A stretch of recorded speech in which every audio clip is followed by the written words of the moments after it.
special recording of the Little Red Block. We're going to talk about streaming audio in the wake of this week's launch of Tidal. So, guys, what do we think of Tidal? It's ridiculous. Lost for words. Yeah. I see the concept. I understand what they're trying to do by removing the middleman, like, using Spotify for example, the artists, etc. Whereas, the whole new Tidal system is you directly connect with the artist and all the proceeds and everything goes to them. But if that's the case, why is it £20 a month? And how much £20 is a month How much is is a lot. Spotify Premium? I think $9.99. $9.99, Yeah. So we're cutting out the middleman and paying £10 more. yeah. And, So directly to the artist. yeah. Who are obviously short of a pound. Oh, of course, Yeah. yeah. Yeah, It's ridiculous. It's So ridiculous. what do we get extra? So you looked into the USBs, right? So Yeah. what are they? It said sound quality. It's CD quality. It said that it's got an intuitive and fantastic app. Congratulations. Yeah. Wow, well done. Yeah. If that's one of your major kind of selling points, then Yeah. Those are the key things. And then, that's it. That's There, it. there was talk of there being, because it's the artists themselves that put the music up there, so they're going to say there's going to be exclusives and things like that, right? Mhm. Yeah. Well, you would hope so. Well, for £20 a month, I want them I want Jay-Z in the corner of my room telling me that I've got 99 problems and a bitch ain't one. That's what I want. Well, it's we were talking in episode 3, part 2, about streaming of entertainment and films and things. Yeah. So if you're looking at the price comparison, you generally about £6 a month, and you've got access to a pretty much unlimited library of entertainment, films, music, and yet they're asking for 20 quid just for audio, which is CD quality, not studio quality. Yeah. There are apparently loads of holes in the actual music you've got. It's not like a true playlist or anything either. So is this tempting anyone in any shape to sign up for it at the moment? Well, maybe we're a bit blinkered. Does anyone here sign up for any music streaming? Well, I don't pay for it. Obviously, I use Spotify, but I've got the free version. Yeah. I get what I need. Skip it out. Yeah, Or exactly. listen to it. Within that, you can listen to anything you want, from albums to specific artists. You can skip or genres. Yeah. You can skip within an hour 5 tracks. Yeah. That's what more do I want? And there's no only some of them have A couple of ads, and that's it. Whereas I use a couple of different services such as SoundCloud, Grooveshark, Last.fm, which kind of puts together playlists based on what you listen to. Yeah. And again, for minimal or no cost. Yeah. So once again, 20 quid. And again, I do all mine through YouTube. So I mentioned again in that same episode that I get a lot of my video from YouTube. I do exactly the same with my music. If I'm at work and I'm listening to music, you've got to focus on what you're doing. Yeah.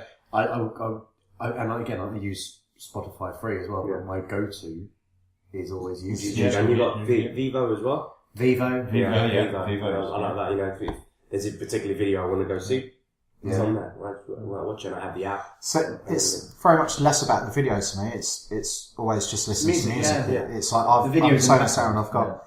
I think one of my work playlists is like there's over 90 songs in it, so I can just leave that going for hours without having to watch any videos. And occasionally the advert pops up. Google have put a block. You used to be able to adjust the code a little bit, so it used to skip adverts, but they've readjusted that. So as soon as I find another hole in that, then I won't even have to deal with that. Yeah, I think the whole music video thing is another debate, because I think that used to be. Yeah. It used to be. Again, we used to have epics. The whole it was the MTV generation. It was the MTV generation where people would do epic videos, but now it just seems as though how many dollars can you have in one hand and how many hoes can you have in the other hand? I'm not talking about the gardening. Right? But that seems to be the case. It's like all videos seem to be exactly the same. There doesn't seem to be that kind of imagination. So it's all about the music, right? Which is what it should be. And the thing is, I think the biggest cheat of the videos is product placement. So they're making a lot more money from the videos. And then they've got a cheat to charge you £20 is steep. Very steep. So they could fall flat on their face. So who would sign up to it? Well, obviously, none of us. I don't even have to ask that question. But who would sign up to it? I mean, why? Well, if you're that interested in music, more often than not, you'd go out and buy the music at that point. So that's what I do. I buy CDs. If I like something, I still buy CDs, and I still buy if it's an album that I really want.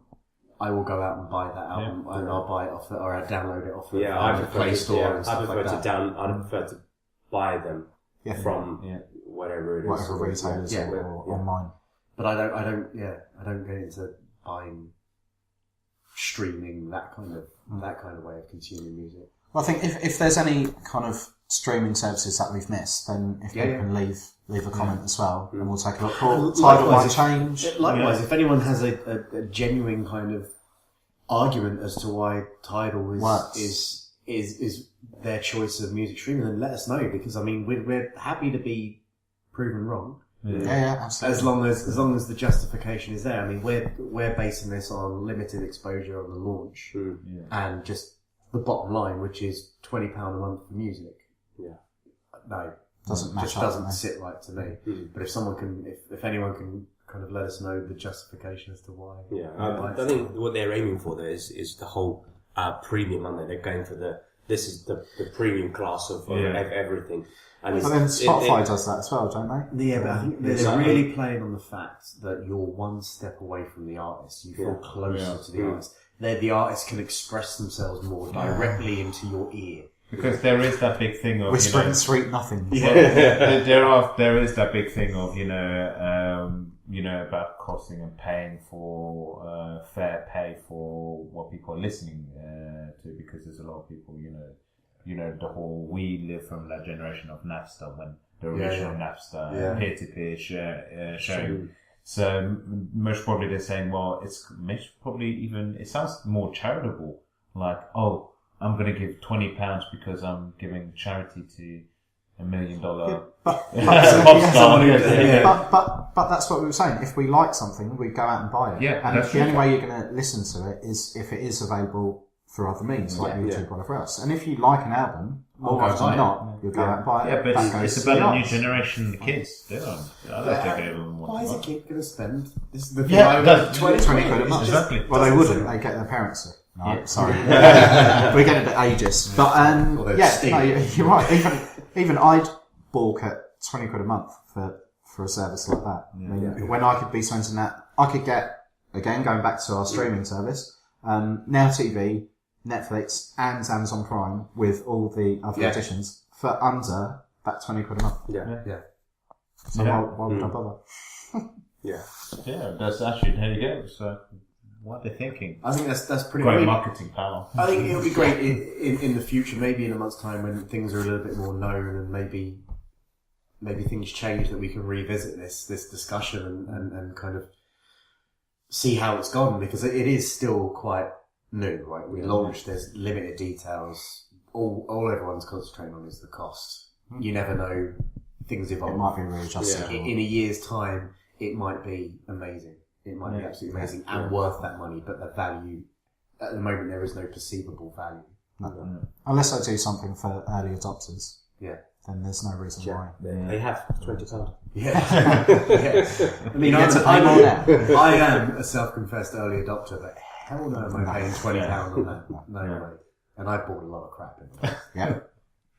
And on that note, so it's a resounding no from us. No. Right. Like we said, get in touch with us. Let us know what your thoughts are at hello@redblock.com or tweet us at redblocktweets, and stay tuned for more from us.